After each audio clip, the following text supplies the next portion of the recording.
Suatu waktu ketika saya sakit, anak-anak saya sakit, dan banyak orang mulai menilai bahwa saya pasti ada dosa, ya saya pasti ada hukuman Tuhan, atau dikutuk Tuhan. Ketika saya tahu saya sakit karena Tuhan hukum saya drop. Saya nggak mampu untuk memiliki iman. Tapi ketika dokter bilang kepada saya, Jacqueline, kamu jangan pernah merasa tertuduh untuk berkata bahwa kamu nggak cukup baik untuk Tuhan sembuhkan, karena kamu ada dosa. Dia bilang karena Yesus itu dia sangat baik. Di situ saya nangis dan saya bilang, Tuhan, saya bersyukur dengan keadaan ini. Karena saya tahu bahwa semua diizinkan Tuhan. Kalaupun saya ada salah, saya akan minta ampun.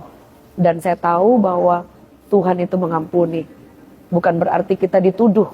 Kadang kita dituduh, orang lain menuduh, membuat kita drop.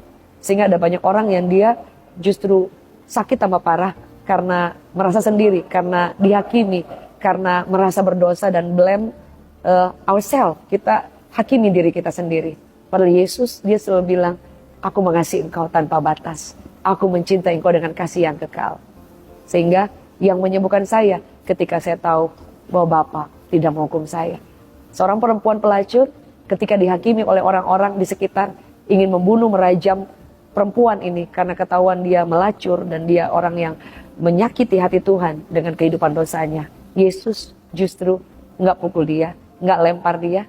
Justru Yesus bilang kepada orang-orang di sekitar, kalau kamu nggak pernah buat salah, kamu yang paling pertama harus melempari. Tapi ternyata tidak ada orang yang berani untuk melempar wanita ini karena setiap orang punya salah. Everyone has a limit. Setiap kita ada batasnya. Dan kemudian Yesus bilang kepada wanita ini, kamu pun sama. Kamu tidak dihakimi, kamu tidak dihukum. Go and sin no more. Tuhan hanya mau kalau Tuhan sembuhkan kita. Kita pergi dan jangan nyakitin Tuhan lagi, tapi nyenengin Tuhan lagi. Dan kita harus tahu, kalau kita sakit bukan berarti kita salah, berdosa, atau dikutuk Tuhan. Karena Yesus bilang, dia izinkan kadang-kadang kesulitan, sakit, supaya apa? Supaya dia boleh nyatakan kuasanya bahwa dia bilang, aku penyembuh, Jehovah Rafa. Dia kata, I am your healer. Aku adalah penyembuhmu. Dokter bisa angkat tangan, orang lain tidak bisa menolong atau menyembuhkan kita. Dukun juga tidak bisa buat apa-apa.